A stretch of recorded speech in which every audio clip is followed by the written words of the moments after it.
Well, good morning, everyone, and welcome to each and every one of you. Thank you for joining us for this morning's press conference.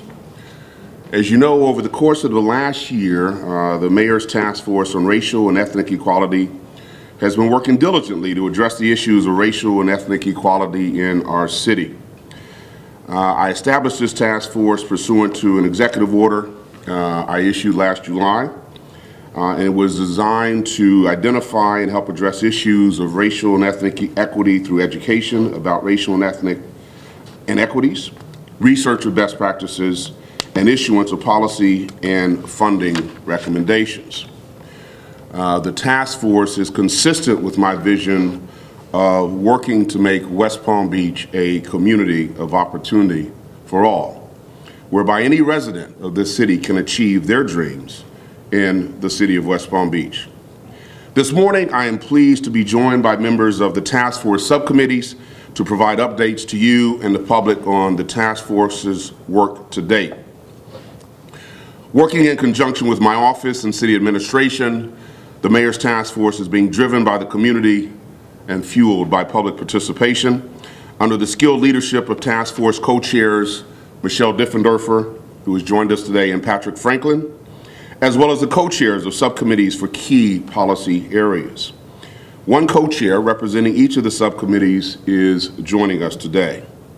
These are individuals who care greatly about our city and who, over the course of the past several months, have selflessly volunteered their time, their talents, and their expertise to the task force to help West Palm Beach become an even better version of itself. To them, I express my heartfelt gratitude for their service to our city. Our city is all the better for it, and I'm excited about the direction in which our city is heading. Representing the subcommittees this morning, and you'll hear from each of them in just a moment, our school board member Alexandra Ayala, Education and Workforce Development Subcommittee co-chair, Danielle Eisinger, Criminal Justice Subcommittee co-chair, Bill Jacobson, Finance, Banking, and Business Subcommittee co-chair, Gopal Rajagada, Health Committee co-chair, and Bishop AJ Wright, Real Estate and Housing Subcommittee co-chair. With the task force co-chairs and their fellow subcommittee co-chairs, these individuals are working to identify best practices and make recommendations on how policing tactics can promote effective crime reduction while building public trust, identify racial and ethnic disparities in healthcare, economic development, criminal and civil justice systems, housing, education, and workforce development.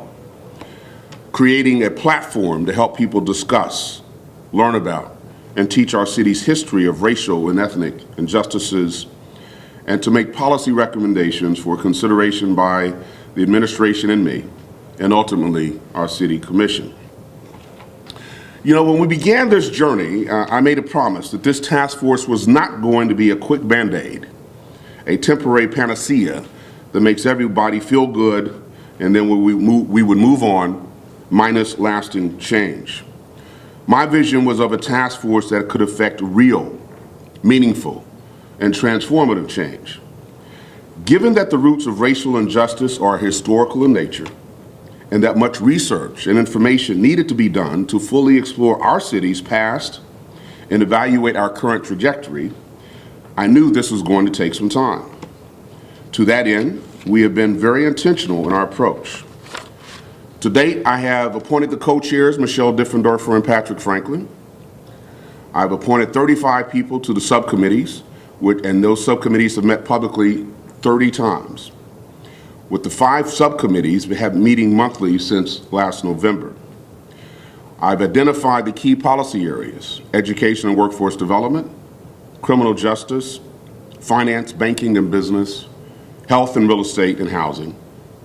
And we've contracted with Washington, D.C.-based Justice and Sustainability Associates, which specializes in designing and implementing multi-stakeholder agenda setting and decision-making processes. To develop input and insights from our residents, we convened our first Action Summit this past December, and we scheduled another Action Summit for Saturday, June 12th, from 10 to 2.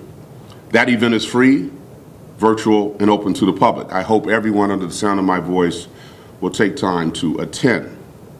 I can't underscore enough just how important public input is in this process. We need to hear from the community. Through the technology that we're using with our virtual summits, every resident has an opportunity to shape our collective future.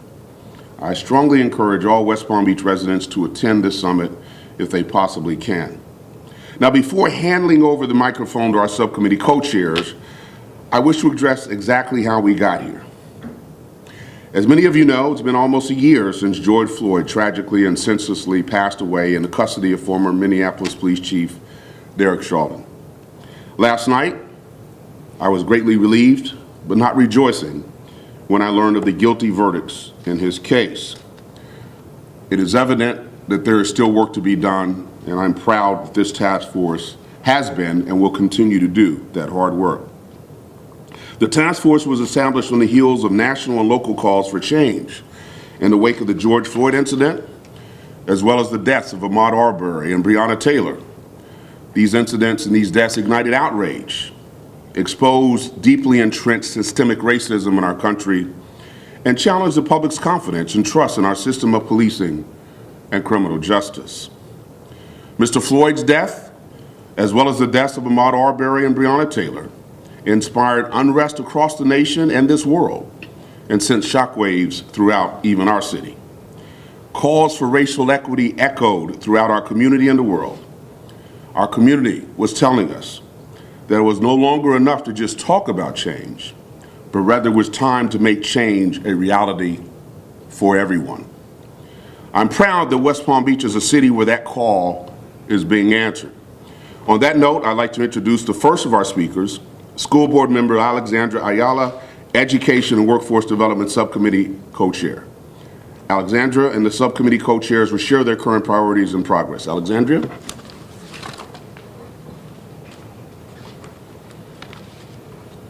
Thank you, Mayor James. Good morning, everyone. Buenos dias. I'm Alexandria Ayala, and I'm one of the co-chairs for the Mayor's Task Force on Racial and Ethnic Equality, the Subcommittee on Education and Workforce Development. It is an honor to be selected to serve, and I'm very excited to be a part of this effort to create greater racial and ethnic equality in West Palm Beach. I have spent much of my adult life and career in community advocacy roles, where I have focused on addressing the issues and concerns facing our families, businesses, and schools. My family moved to our community from Puerto Rico when I was 7 years old, and this has been my home ever since. I grew up here, attended local public schools here, and I am honored to be the first ever Hispanic Latina elected to serve on our Palm Beach County School Board representing the very schools I attended. I am focused on ensuring that every child has an opportunity to succeed regardless of their race or their ethnicity. Everyone suffers when inequality is not addressed. As Supreme Court Justice and fellow Boricua Sonia Sotomayor has said, until we get equality in education, we don't have an equal society. The Education and Workforce Development Subcommittee has two main priorities. Our first priority is improving offerings of career development, workforce training, and educational opportunities for youth and adults. That includes providing career development and vocational training, as well as developing strategies to address barriers in marginalized communities. Our second priority is elevating the quality of resources for under-resourced schools by attracting and retaining qualified teachers and improving school supports. That includes exploring options that support the whole student, such as social supports, free after-school programming, and cultural enrichments. We've been collecting and analyzing disaggregated data to understand the historical path and the current state of schools in the city of West Palm Beach. That will help us make actionable recommendations that can be accomplished by the city. It's also important that recommendations we look at have input and are coordinated in partnership with the School District of Palm Beach County as well as other partners. Improving our schools will take a joint approach between all stakeholders. Going forward, we welcome and seek input from our community. We hope to have educators, school staff, parents, employers, employees, residents, and community leaders join us at our meetings and present their experiences and perspectives. It will be our collective efforts that will lead to greater racial and ethnic equality in our school system and workforce. I look forward to you joining us. Thank you all.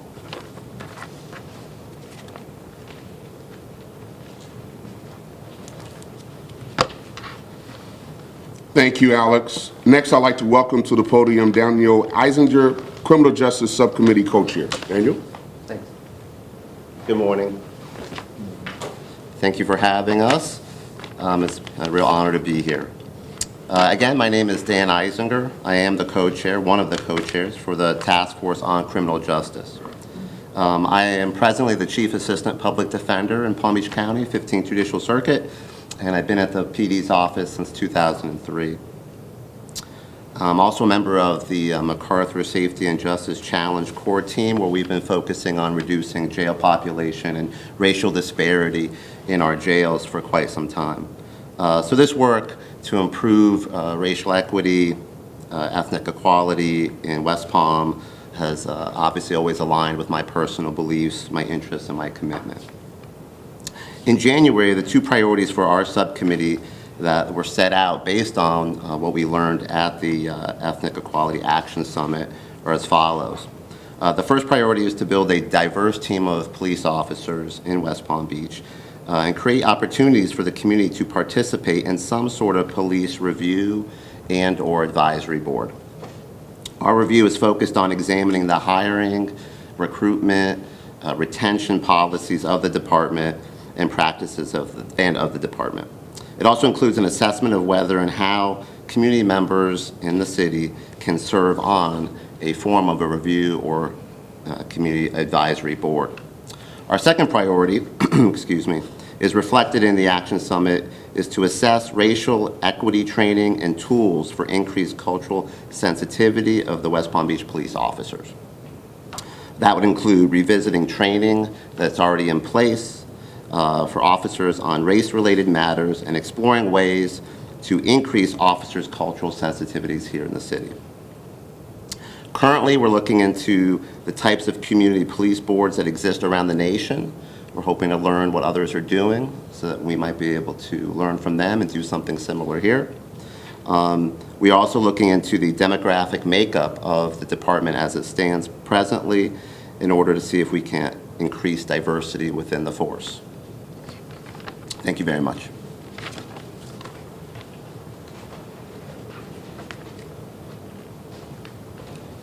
Thank you so much, Daniel. Next, we'll hear from Bill Jacobson, Finance, Banking, and Business Subcommittee Co-Chair. Bill? Pardon me. Thank you very much.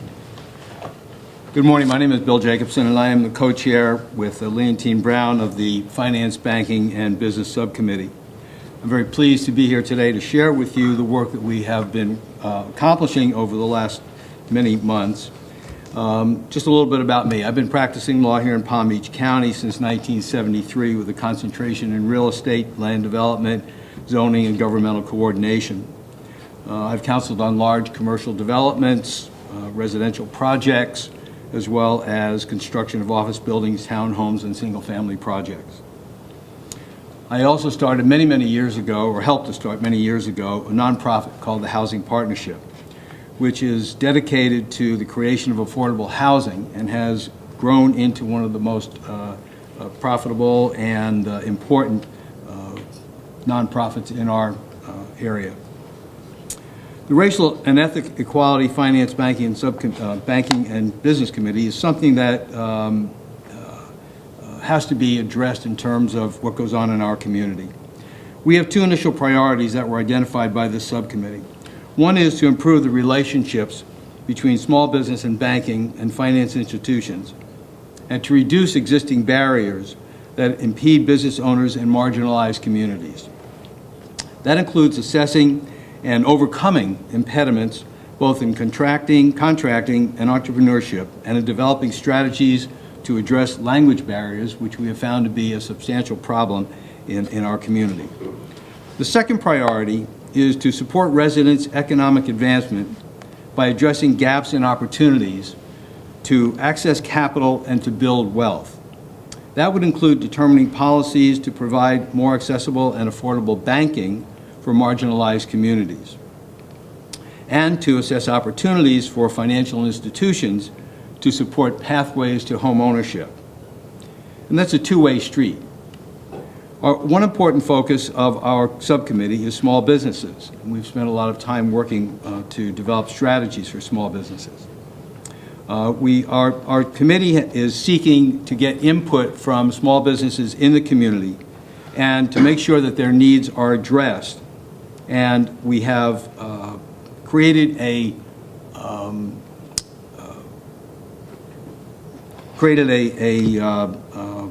survey, created a survey that's going to be distributed throughout the community through our business chambers, our community organizations, and our houses of worship. It's also going to be available through the website, which we have, which is, and I want everybody to be aware of this, WPB-EqualityTaskforce.org. It's important that people go to that website, fill out the questions, and return them to us. Appreciate the opportunity to be here today, and thank you very much, Mayor.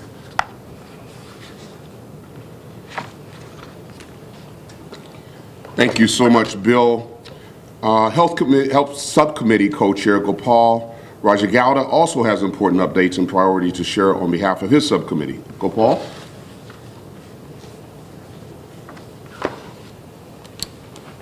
Thank you, Mayor. Hi, I'm Gopal Rajagada and co-chair of the Health Subcommittee.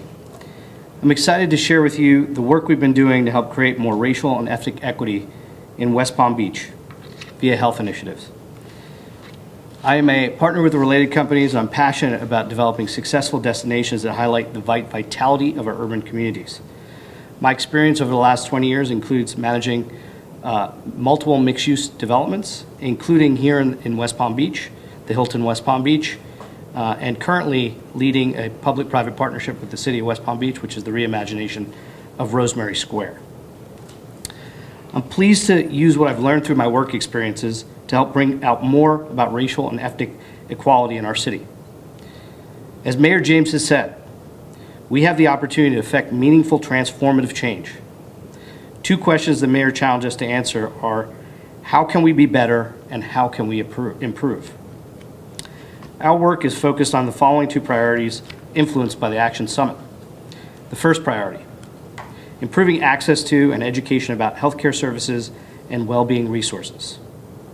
That includes determining policies to increase access to healthcare services and exploring ways to improve education about proactive and preventative health and resources. Currently, we are looking to survey communities in West Palm to better understand the barriers to access. The second priority is addressing unequal distribution of information and building trust between marginalized communities and health institutions.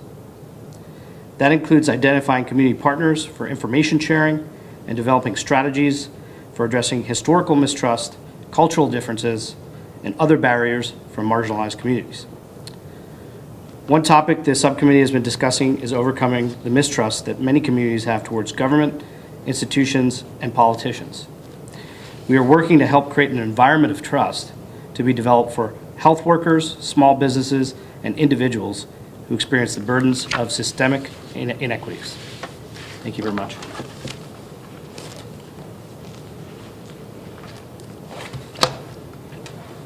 Thank you so much, Gopal. And finally, and last but certainly not least, I'd like to welcome to the podium Bishop AJ Wright, who is co-chair of the Real Estate and Housing Subcommittee. Bishop. Thank you, Mayor. Good morning. Hi, I'm Bishop AJ Wright, co-chair of Subcommittee on Real Estate and Housing.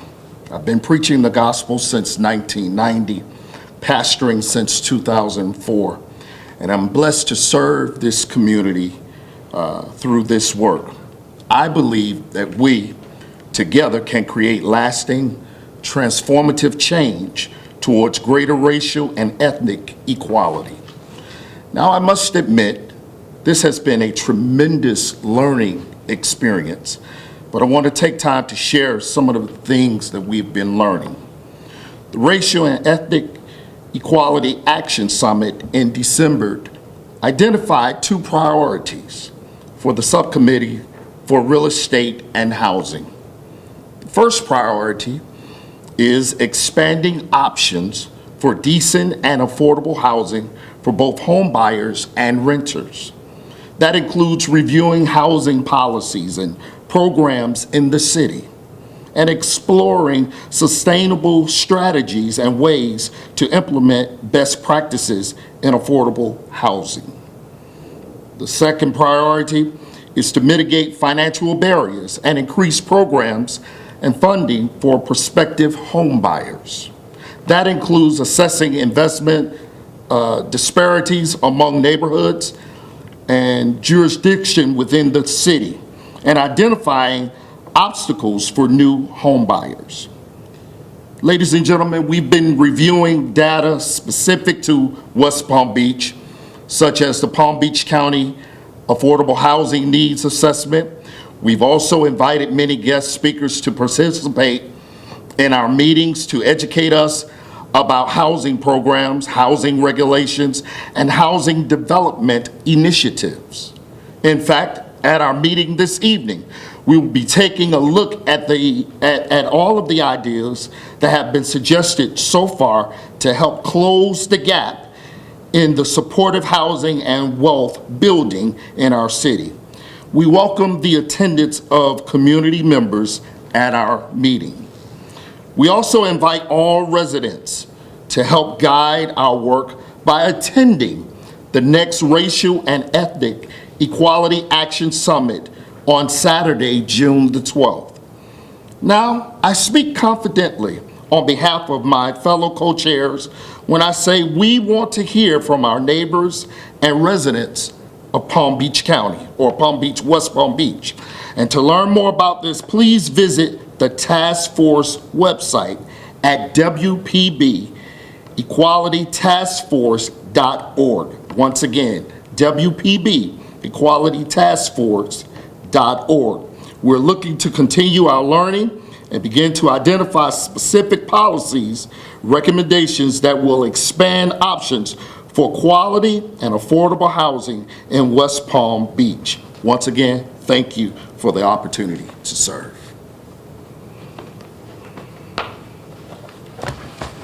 Thank you, Bishop Wright. Next, I'd like to provide a quick update for our Spanish-speaking viewers. I'd like to call to the podium Jose Tagle, my liaison to our Hispanic community. Jose?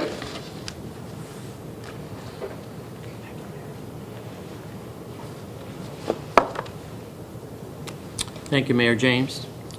Gracias, Alcalde James.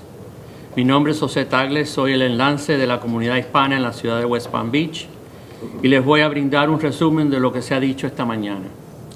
En el transcurso del último año, el grupo de trabajo del alcalde sobre igualdad racial y étnica ha estado trabajando arduamente para abordar los problemas de igualdad racial y étnica en nuestra ciudad. El equipo de trabajo está en línea con la visión del alcalde James para crear una comunidad de oportunidades para todos. Bajo el liderazgo de los copresidentes del grupo, la señora Michelle Diefendorfer y el señor Patrick Franklin, hoy nos encontramos aquí presentes con los copresidentes de los subcomités del área claves. En representación de los subcomités esta mañana se encuentran los siguientes miembros: Alexandra Ayala, miembro de la Junta Escolar y copresidente del Subcomité de Educación y Desarrollo de Fuerza Laboral; el señor Danielle Eisinger, abogado y copresidente del Subcomité de Justicia Penal; el señor Bill Jacobson, abogado y copresidente del Subcomité de Finanzas, Bancas y Negocios; Gopal Rajagada, copresidente del Subcomité de Salud; y el obispo AJ Wright, pastor y copresidente del Subcomité de Bienes Raíces y Vivienda. Para desarrollar los aportes y conocimientos de nuestros residentes, se convocó la primera cumbre de acción el pasado diciembre y se está programando la segunda para el próximo sábado 12 de junio de 10 de la mañana a 2 de la tarde. El evento será gratuito, virtual y abierto al público. El Subcomité de Educación y Desarrollo de la Fuerza Laboral acordaron dos prioridades: mejorar las ofertas de desarrollo laboral y oportunidades educativas para jóvenes y adultos, y elevar la calidad de los recursos atrayendo y reteniendo maestros calificados y mejorando los apoyos escolares. El Subcomité de Justicia Penal acordaron dos prioridades. La primera es construir un equipo diverso de agentes de la policía y crear oportunidades para que la comunidad participe en una revisión policial o una junta asesora.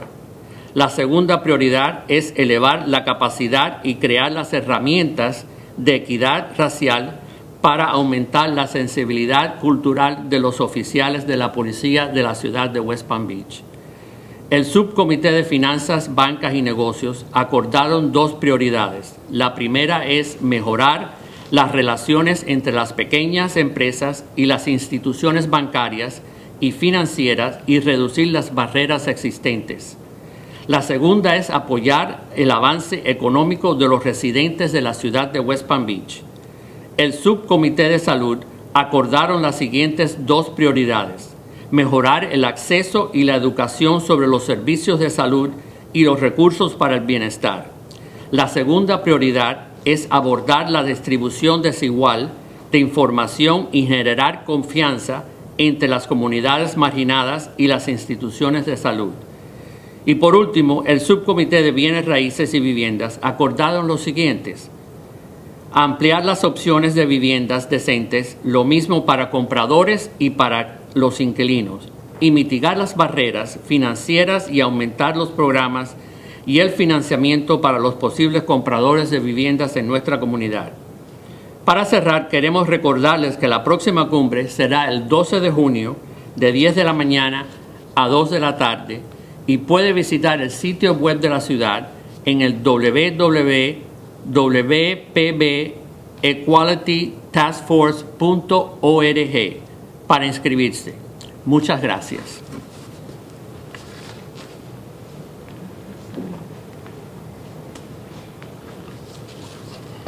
Gracias, Jose. I'd now like to call to the podium Henry Mercy, one of the city's homeless outreach specialists, to deliver an update to our speakers of Haitian Creole. Henry?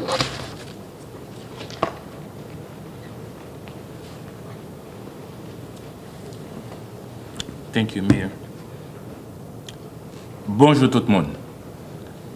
Nous voulons faire tout le monde songer, s'il vous plaît, pour être capable de venir joindre ensemble avec nous dans le sommet action qu'a fait ça, qui cédulé pour 12 juin, samedi 12 juin, de 10h à 2h dans l'après-midi.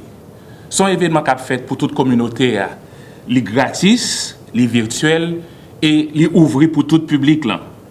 L'autre sous-comité qui avec tout le monde qui travaille pour gros prochain événement ça, et bien tout le monde ça va travailler pour capable garder qui problème que nous capable gagner pour nous faire exprimer voix nous dans la communauté pour nous capable décider comment Taskforce là a capable joindre solution à problème yo. Nous capable apprendre tout bagage ça yo le nous enregistrer dans website là dans www.wpb-equalitytaskforce.com. Merci en pile.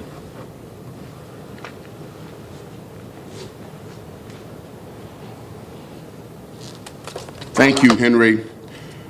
So just a quick reminder to please join us for our next Action Summit, scheduled for Saturday, June 12th from 10 to 2.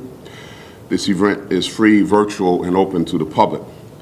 The subcommittees will share new updates, and the public is invited to voice what issues are important to them and to help us decide the next steps for the task force. You can learn more or register on our website, www.wpbequalitytaskforce.org. That's www.wpbequalitytaskforce.org. And with that, we will take any questions that you might have. Yes. I have a question, Mayor. So are there any recommendations that you have already implemented or you feel that can be immediately implemented as mayor? The question was, are there any recommendations that we've already implemented or believe we can implement? We have not yet received the report out from the task force. The process, the subcommittees will continue to meet.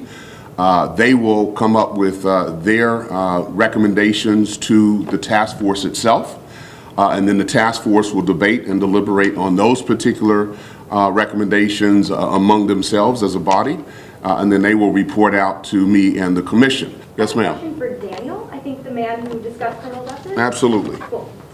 I was hoping you could explain a little bit more about that community police review board you were talking about? What do you imagine that would look like here in the city, and how could people apply for that? Right. So at the last summit, one of the things that a lot of residents wanted to see or learn about was some form of a community-involved board. West Palm currently has a use of force board, which is a little bit different. So when somebody makes some sort of complaint that an officer used excessive force, it goes through the channels at the department. But what we're looking at more is how do we get a member of the community involved? Can they be part of that review?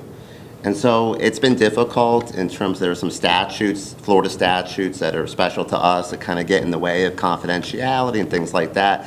But we're being awfully creative about what we can come up with. And that's why we are looking at different places around the country who do have something.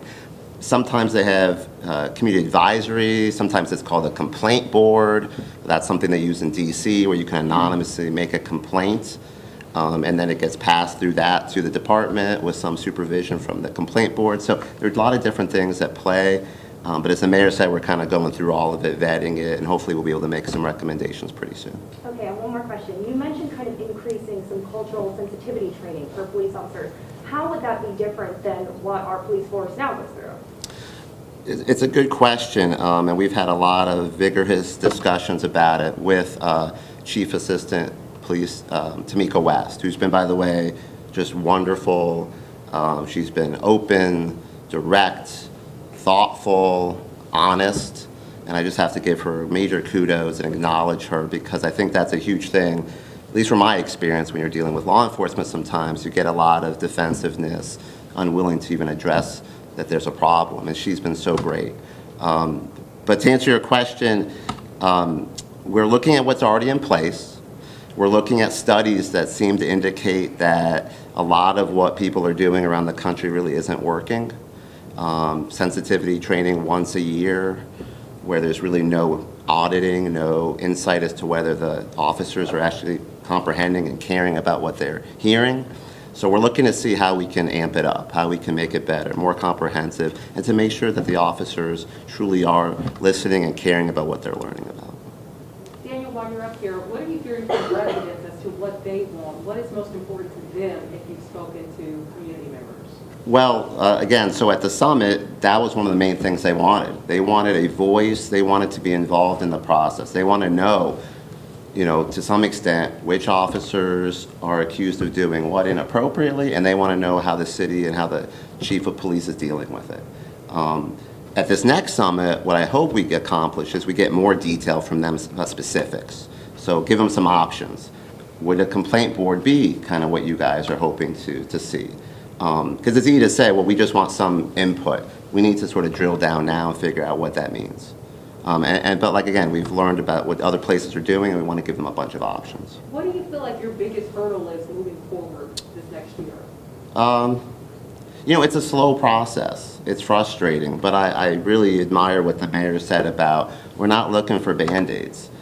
We easily could come up with some real superficial things and maybe 2 trainings per year instead of the 1 training, but that's not going to cut it.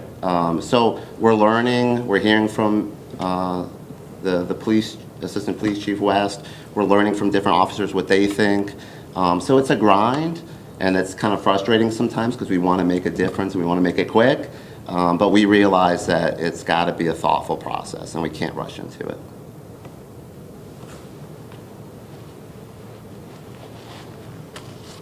Thank you, Daniel, and I hope you... Mayor, I have one more question for you. All right, but let me just say something, and I hope you could pick up from Daniel's response and even from the comments of the subcommittee members how seriously they are taking the process and the work about what they're doing, and I truly appreciate that. Yes. Okay, and my final question to you is, what are you hoping to see 1 year from now? I mean, obviously, we just had this verdict yesterday, very emotional for a lot of people.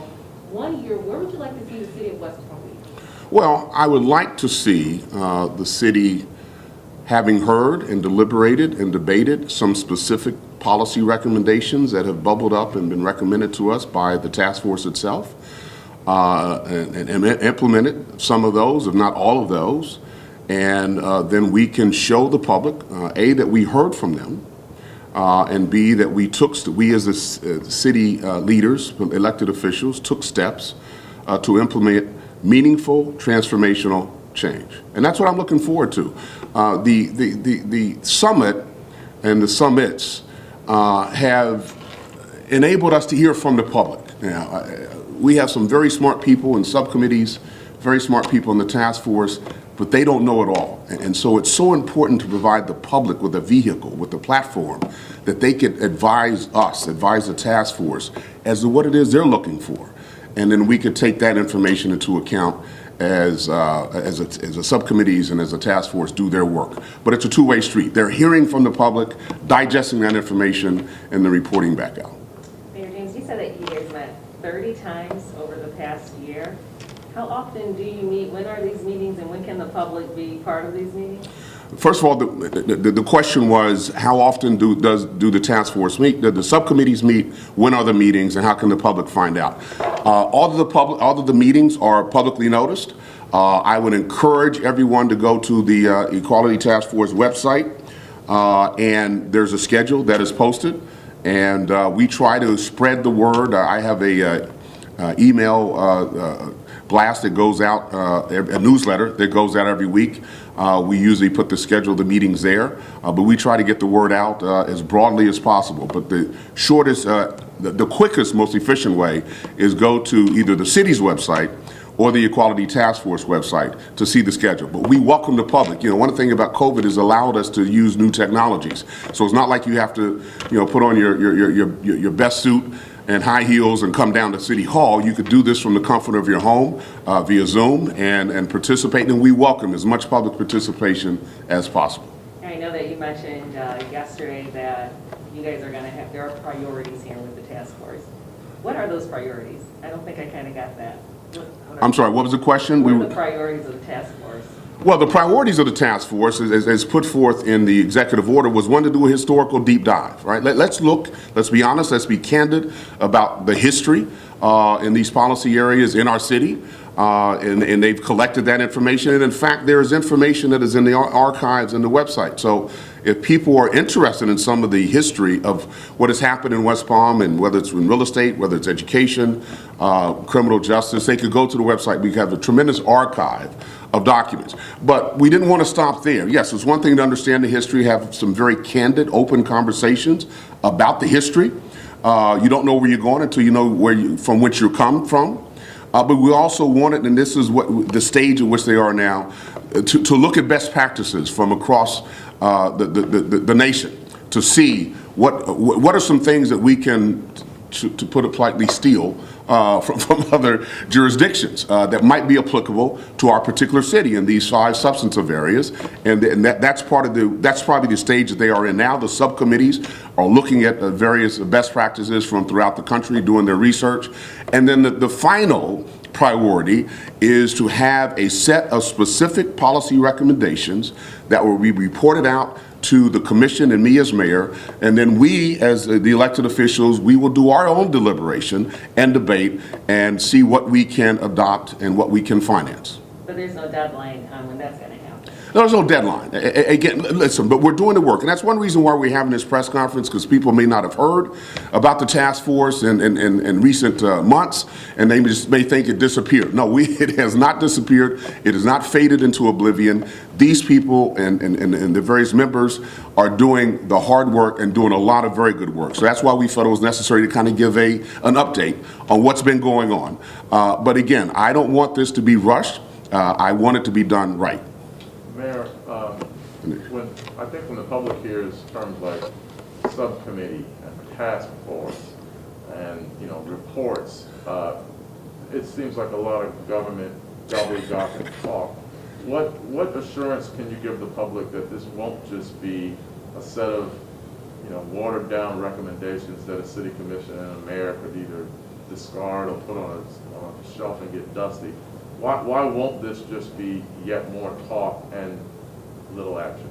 And that's a very good question. And the question was, why should the public have any confidence that anything is going to come out of the work of the task force and the subcommittees?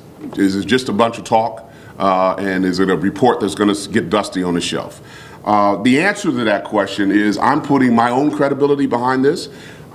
We have so many people from the community and people full of integrity. It's headed up by Michelle Diffendorfer, a very fine attorney in our city, Patrick Franklin, who's head of the Urban League. These folks will not devote their time and reputation and credibility to an effort if it was just going to be playing pity pat and end up in a report that ends up on the shelf. And I was very intentional about the quality of folks that I asked to join the task force as well as the subcommittee, because I wanted people who would take this work very seriously.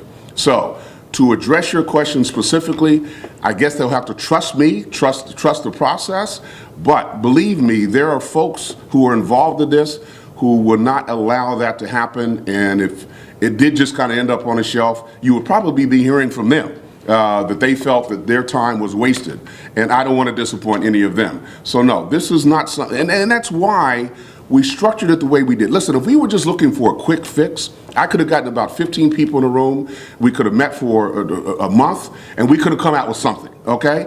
But I wanted to make sure we were doing the hard work, A, to learn the history, B, to look around the country and see what are some best practices that we might be able to use in our city, and then bring that into a room and debate and deliberate, and the expertise, the knowledge, and the passion of the folks in that room make some specific policy recommendations. And the public can view this each step of the way. They could attend the meetings virtually, they could attend the summits meetings virtually, and they can attend the task force meetings virtually. So they can watch this in real time, the deliberation and the debate and the conversation. This is not done in a back room somewhere. These meetings are open to the public, and they can view and they can see the process. They can see how the sausage is made, if you will, and then see what happens to those those policy recommendations when they do get up to the commission and the mayor. So they can watch this real time and judge for themselves whether they feel that this is something that's being taken very seriously.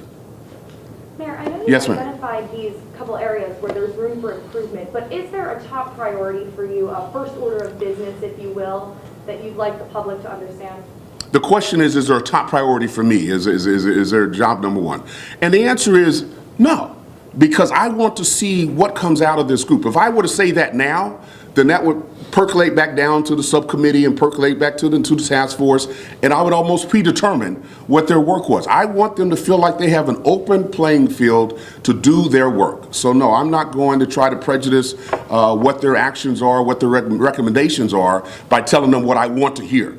This is not top-down dictated. This is really going to be something that the community, those citizens who are involved in this work, are going to take very seriously, and I'm looking forward to getting the report, but I'm not going to prejudice I'm not going to put my thumb on the scale and try to dictate what comes out of that.